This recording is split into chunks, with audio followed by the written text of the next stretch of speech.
Hello, Dolphins fans. As we all know, the Dolphins came into the season with sky-high expectations. With Tua leading the charge and weapons like Tyreek Hill, Jalen Waddle, and Devon Achane, our offense was poised to be unstoppable. But unfortunately, it didn't take long for things to take a drastic turn. Before we dive into today's big update on Tua Tagovailoa, be sure to hit the like button and subscribe to the channel so you never miss any important Dolphins news.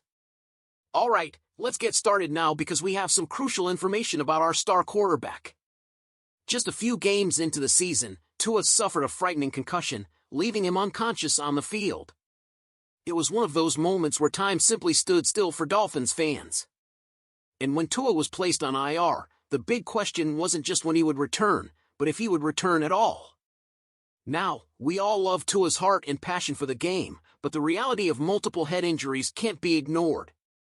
This wasn't Tua's first concussion, and with his history of head injuries, there's been a lot of talk around the league, some even urging him to consider retirement for the sake of his long-term health. It's a tough conversation, but it's one that needs to be had when you're dealing with something as serious as a brain injury. The good news? Tua has made it clear that he doesn't plan on retiring anytime soon. But the reality is that decision may not be entirely up to him.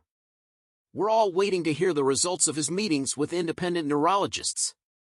These experts are the ones who will determine whether Tua can return to the field this season or whether they might suggest he sit out the year or even, in the worst-case scenario, recommend he step away from football altogether. So what's the latest? NFL insider Adam Schefter recently gave an update on why we haven't heard much in the past week.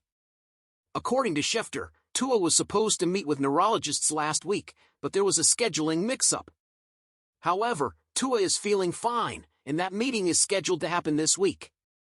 So, hopefully, some real clarity will come very soon. Here's the thing, Dolphins fans, there are a lot of different outcomes here. It's possible that doctors will clear Tua to play, which would be the best-case scenario. But given that this is Tua's third concussion in a short period of time, the Dolphins need to be extra careful with his health.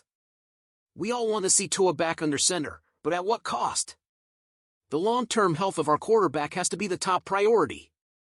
In the meantime, Skylar Thompson was expected to step up, but even he's dealing with his own injury issues right now. That's why the Dolphins made a move last week to sign Tyler Huntley, who could be called up if needed. It's not an ideal situation, but head coach Mike McDaniel and the team are focused on finding solutions and remaining competitive until Tua's status is clear. Now, Dolphins fans, what do you think? Should the team take a cautious approach and hold on to Tua for as long as necessary, or do you think we should try to get him back on the field as soon as he's cleared? Leave your thoughts in the comments below. After that tough 24-3 loss to the Seattle Seahawks, it's clear, without Tua, the offense is struggling big time. Tua's sidelined for at least the next 3 games, and maybe more depending on how cautious the team wants to be with his health. With the playoffs still in reach, Miami's front office has some big decisions to make. Should they stick with what they've got at QB, or should they look outside the team for a potential trade?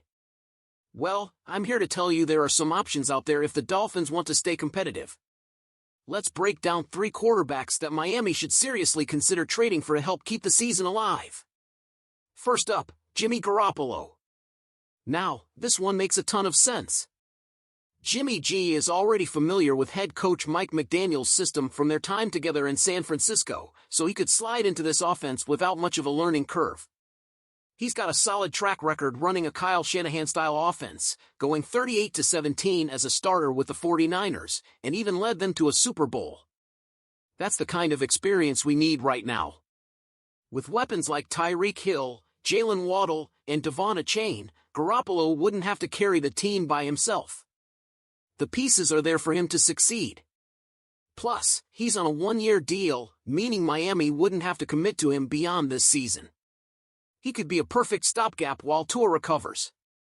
Next, let's talk about Joe Flacco. Yeah, I know, Flacco is 39 years old, but hear me out. This guy still has gas in the tank. Last season, he took over as the Cleveland Browns starter and went 4-1 down the stretch, leading them to the playoffs. He threw for over 300 yards in 5 of his 6 starts, including the postseason. Imagine what he could do throwing to Hill and Waddle. Flacco's arm strength is still there, and he's got the playoff experience to guide this team through a rough patch.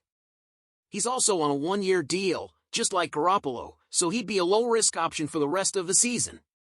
He's definitely an upgrade over the current backup options in Skylar Thompson, Tim Boyle, and Tyler Huntley. Finally, there's Jameis Winston. Now, I get it, Winston is a bit of a wild card. You never really know what you're going to get with him.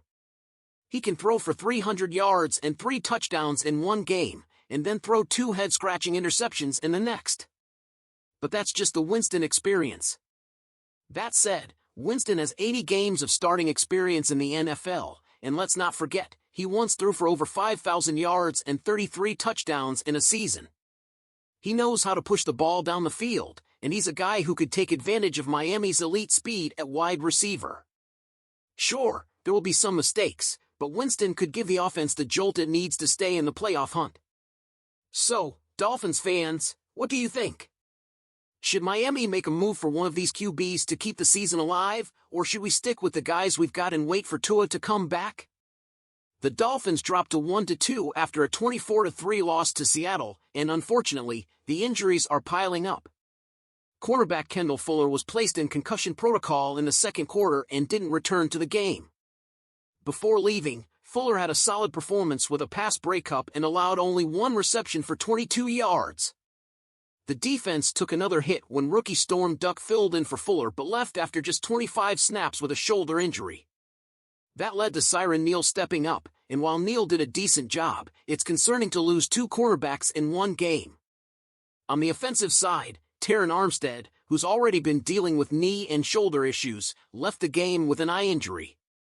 Despite that, Kendall Lamb stepped in and did a great job, allowing 0 quarterback pressures on 41 snaps. Skylar Thompson, who started the game at quarterback, was also knocked out in the third quarter with a chest injury. Before leaving, he completed 13 of 19 passes for 107 yards but was sacked 5 times. It was a rough day for Thompson, and his status will be crucial heading into next week. Linebacker David Long Jr. also left the game late in the fourth quarter with a hamstring injury after playing 75% of the defensive snaps. With Monday Night Football against the Titans coming up, the first injury report this Thursday will be critical to see where these guys stand. Now, I want to hear from you, Dolphins fans. Which of these injuries concerns you the most? Drop your thoughts in the comments, and don't forget to like and subscribe for all your Dolphins updates. Thanks for watching, and fins up!